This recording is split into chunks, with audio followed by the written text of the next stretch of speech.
Vamos a hablar con Franco Metaza, que es politólogo y además es parlamentario del Mercosur. Hola Franco, ¿estás ahí? Hola, ¿qué tal? ¿Cómo estás, Silvana? ¿Qué tal? Un gusto. Acá estábamos con Javiera, con Leandro y Emiliano para hacerte unas preguntas. Bueno, en sí queríamos trabajar un poquito el tema de qué es ser parlamentario del Mercosur, pero nos interesa mucho también saber cómo fue tu relación con el Pepe Mujica, que hoy estamos con algunas consignas dado su fallecimiento de ayer. Pero bueno, queríamos que nos cuentes cómo fue tu relación con él o qué experiencias tuviste. Bueno, buenísimo, un saludo al resto de los chicos y las chicas. Gracias. Bueno, nosotros en el Parlamento del Mercosur tenemos la sede del Mercosur por acuerdo de sede, está en Montevideo, así que nuestra labor nos obliga a estar de mínimo una vez al mes en Montevideo, así que bueno, tenemos mucha relación Ah, con los compañeros uruguayos, una dinámica de mucha cotidianidad para lo que es una relación interregional, ¿no? Verte una vez por mes. Así que en ese marco, bueno, hemos visto al Pepe varias veces. Además que era un tipo muy... que todo el mundo lo vio muchas veces, es un tipo muy accesible, ¿no? claro. De hecho, hasta hace poco me decían que ayer lo sacaron de Google Maps, pero hasta hace poco vos buscabas en Google Maps Chacra del Pepe Mujica y aparecía en Google Maps y la gente como que, no sé, iba a Uruguay o de paso, de vacaciones, o estaba por algún asunto y se mandaba con Con el hasta la GPS. chacra del Pepe, tocaba la campana y el tipo los atendía y Qué va. charlaban y tomaban. Digo, eso era, ¿no? Un Qué poco bueno. él. Era real, digamos, no es un personaje armado, sino que realmente respondía de esa manera, ¿no? Parece Sí, ser sí, con lo que vos contás. tenía un vivir así, que le gustaba mucho la austeridad y lo sencillo y encontraba felicidad en eso y trataba de hacer una filosofía política de eso que está buenísimo, que quizás también, digo, tampoco es la perfección, ¿no? Ayer a mí me pasó que, bueno, obvio, publiqué algunas fotos con el Pepe de homenaje, qué sé yo, y muchos compañeros, bueno, tenían como algunas críticas de decir un exceso de austeridad que a veces parecía un poco demagógico. Yo ahí, bueno, una de las veces que lo conocí, la primera, tengo una anécdota muy graciosa, en el año 2011, esa fue la primera vez que lo conocí, no, lo había conocido, sí, en el año 2011, la primera vez que lo conozco es en febrero del 2011, cuando Cristina inaugura la Casa Patria Grande de Néstor Kirchner.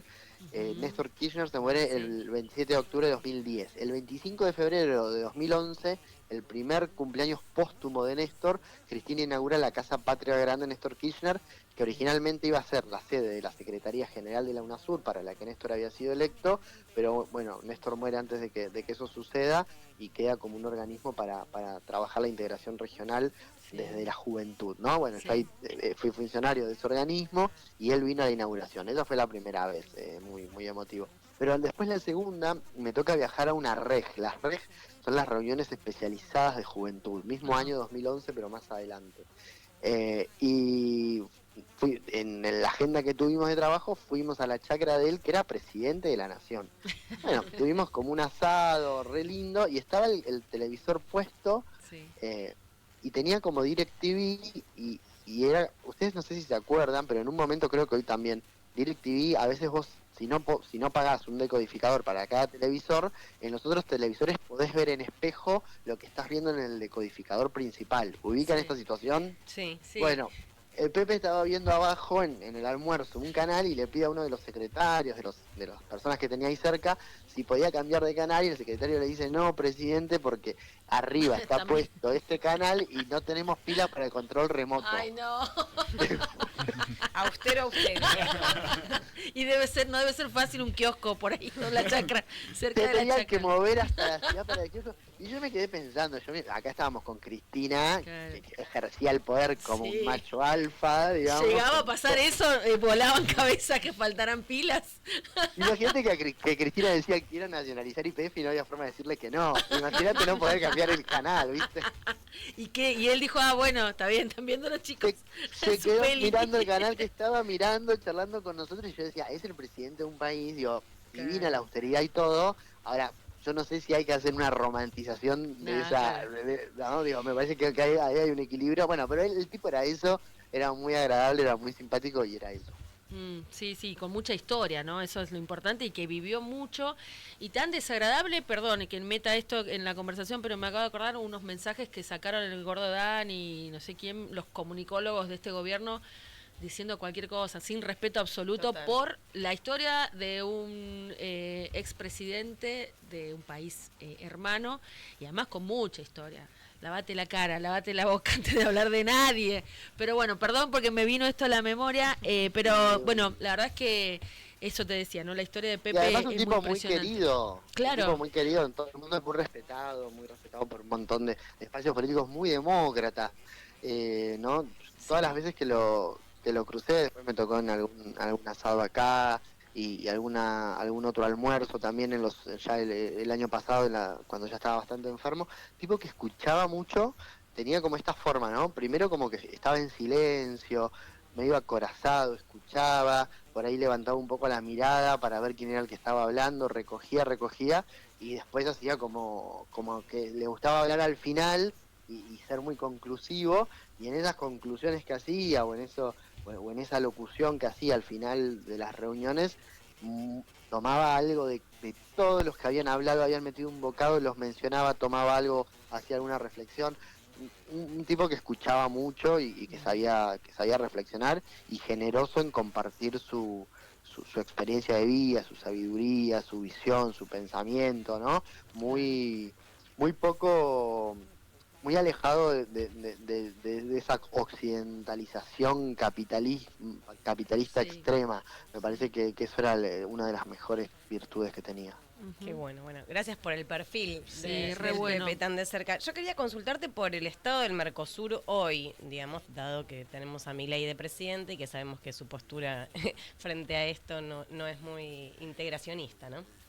Bueno, vieron que el Mercosur tiene una presidencia pro tempore que rota cada 6 meses por orden alfabético entre los distintos países que integran el Mercosur. En este momento estamos durante la presidencia pro tempore argentina, que está siendo bochornosa por omisión. Yo la verdad es que tenía un poco más de miedo, pensé que iba a ser más destructiva, si bien ha desfinanciado algunos programas como el Instituto de Políticas Públicas de Derechos Humanos y demás, pensé que iba a haber como un acting, ¿no? De Ujú. estos a los que nos tiene acostumbrados Milei, un poco más ridículo, más exacerbado, anti-Mercosur.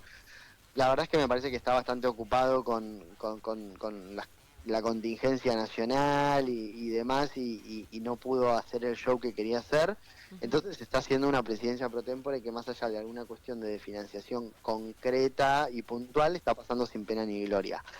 El Mercosur en general es un ámbito de integración regional que tiene 30 años de recorrido y mucho anclaje institucional, Ujú. muchísimo anclaje institucional en todos los países y hay una cultura en los países que integran el Mercosur de ponderación del Mercosur por los beneficios económicos, comerciales que genera, que no hay forma de desarmarlo de un día al otro desde una presidencia que llega con mucha fuerza, como la de Milei, que es muy eh, Ujú. que tiene una legitimidad de origen fuerte por ese 56% que sacó, pero que tampoco puede hacer lo que quiere y reescribir la historia de un continente. Claro. Sobre todo teniendo en Brasil a la locomotora del Mercosur, que Mm, además está gobernado por Lula, ¿no? ujú. Y luego en Uruguay, incluso cuando estaba en la calle Pou, que era mucho más afín a Milei que a nosotros o que a Lula, bueno, la calle Pou también le marcó un par de ausencias a Milei, como diciendo el Mercosur es importante, ni hablar ahora que ganó Yamandu Orsi, ¿no? Y Claro. los paraguayos independientemente del espectro político en el que están, que suele estar mucho más del centro hacia la derecha, por llamarlo de alguna manera, que hacia la izquierda, bueno, son muy mercosurianos, ellos usan mucho el Mercosur, se sirven del Mercosur, han hecho muchas obras de infraestructura a través del FOSEM, que es el Fondo de Convergencia Estructural de Equilibrio del Mercosur, usan muchísimo el Mercosur, incluso usan el Parlasur que quizás acá en Argentina está muy vapuleado, bueno, en Uruguay usan la Comisión de Infraestructura del Mercosur para dictaminar por la positiva o por la negativa para las obras públicas que quiere encarar el gobierno como para tener ahí una ponderación técnica mayor y suprarregional. Digo, me parece que el Mercosur tiene una cultura en los países que lo integran que Milei, por muchas intenciones que tenga, no va a poder borrar de un plumazo, será solo un sueño húmedo de él. Claro. Hola, Franco. Mi pregunta va Gracias, quizás... Lean. Bien, bien, acá andamos. Mi pregunta va quizás por ahí, como, bueno, si nos explicás un poco cuáles son las competencias que tiene el Parlamento del Mercosur, sobre todo porque, digamos, nosotros hemos votado hace 2 años Ujú. los parlamentarios del Mercosur y para que la gente también entienda un poco, bueno, cuáles son las funciones, cuáles son las competencias. Hablaste ahora un poco de lo que hizo, de lo que hace Uruguay, pero bueno, nos Paraguay, explicarías está bueno, sí, yo no Paraguay, tal sabía cual. eso tampoco. Ujú. Bueno, es el órgano deliberativo, ¿no? Así como un país tiene tres poderes, el ejecutivo, el legislativo y el judicial, bueno, el Mercosur tiene un órgano ejecutivo que lo integran los cancilleres y los ministros de Economía de los países, que es el Consejo del Mercado Común, ese es el órgano ejecutivo. Hay un órgano judicial, que es el TPR, el Tribunal Permanente de Revisión, que es la instancia, hay un juez por cada país que revisa los diferendos y las cuestiones que pudieran suceder intra-Mercosur, arancelarias, etcétera, etcétera, etcétera. Y nosotros somos la pata legislativa, la pata deliberativa. Ujú. En los instrumentos que emanan de nuestra labor no hay vinculancia, como sí pasa en el Parlamento Europeo o incluso en el Parlamento Africano, en donde son como si fueran leyes. Lo nuestro terminan siendo anteproyectos de norma para que el Consejo de Mercado Común, que es el órgano ejecutivo, los tome o no.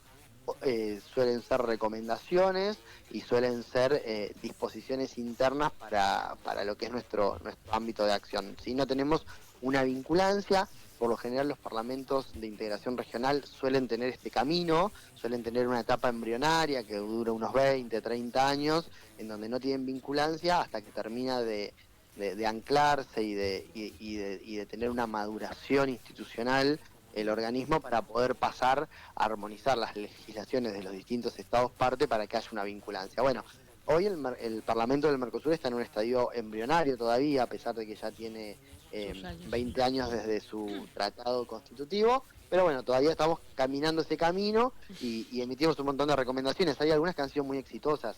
Hace poco pudimos lograr que el roaming en los Ah, países del Mercosur se elimine. Entonces vos estás en Brasil, Uruguay o Paraguay, te sale lo mismo llamar de Buenos Aires a Buenos Aires o de Buenos Aires a Córdoba que de Buenos Aires a Brasil. claro, claro. Eh, las patentes de los autos, esto es de una gestión, de las gestiones anteriores, las patentes de los autos son las mismas en los cuatro países del bloque. Bueno, ahí se optó por unificar el tema de las chapas patentes y poder tener un intercambio de datos de los registros automotores. Bueno, en fin, digo, son pequeñas cositas que se van afinando, que se van puliendo para que la integración regional no quede solo en una unión aduanera, mercantilista, sino que tenga algún sentido de integración real para los pueblos, y ahí es donde está la labor nuestra. Fue- Sesionamos una vez al mes en Montevideo, bueno, a veces con poca publicidad acá en Argentina, pero trabajamos y bastante. Bueno, te vamos a dar la publicidad porque nos parece muy importante. Sobre todo, ahora me hiciste reflexionar, que no sé si tiene que ver con ustedes o no, pero por ejemplo los PICs famosos, los que fuimos a Brasil este año, la gran cantidad de gente que pudo irse a Brasil, que los utilizamos y no entendíamos bien las diferencias, pero bueno, nos parece muy importante la integración económica, pero financiera también, porque me parece que son modelos diferentes que tenemos que poder trabajar y tratar. Venimos de una entrevista sobre el fondo, el cese que van a timbiar nuestra plata de los laburantes, De las indemnizaciones. de las indemnizaciones. Me parece que tenemos que poder abordar todos los temas y me pareció interesante, que no lo logro entender todavía del todo, los PICs que propone Lula. Y bueno, ahora con esto que vos decís, ¿no? De la integración de los países del sur de América. Financiera y también, muy importante, integración energética. Eso es Claro, algo que también se trabaja mucho, y hoy, por ejemplo, una de las cosas que estamos debatiendo después de que pasaron las grandes inundaciones en Porto Alegre y en Brasil, sí. estamos trabajando fuertemente para poder tener mecanismos de cooperación regional para abordar las catástrofes climáticas, que Ambiente, suelen, ¿no? Mm. que son comunes, que por una cuestión del lugar donde estamos del mundo más o menos nos afectan en los mismos meses, con las mismas intensidades, ¿no? En ese sentido estamos a merced de las mismas del mismo cambio climático y poder abordarlos de manera regional y tener forma de cooperar es importantísimo. Bueno, estamos trabajando bastante en prever mecanismos para que el Consejo del Mercado Común adopte para este tipo de cosas. En fin, hay una comisión que se acaba de crear que está trabajando en una integración fronteriza y se sueña, y yo creo que va a ser posible en algunos años, que las migraciones sean express, casi como sucede en Europa con el espacio Schengen, en donde pasar a Uruguay, a Paraguay o a Brasil sería como no migrar, sería como pasar de una provincia a otra, o hacerlo quizás para que haya algún tipo de registro de trazabilidad, de alguna manera electrónica absolutamente ágil y no en una cola, en una ventanilla de migraciones. Sí, bueno, sí. son un montón de cosas que a veces llevan tiempo y que son en las que trabajamos. Y está bueno que sigan trabajando a pesar de Milei y de los gobiernos que pretenden cerrar fronteras. Seguro. Franco, te agradecemos un montón esta charla. Muchas gracias por las anécdotas que traes de Pepe, que siempre suman. Y bueno, por el laburo que vienen haciendo y que bueno, vamos a seguir dándole difusión, al menos desde este programa y desde esta radio. Dale, buenísimo. Un saludo para todos y los escucho a veces y son muy divertidos. Bueno, muchas gracias.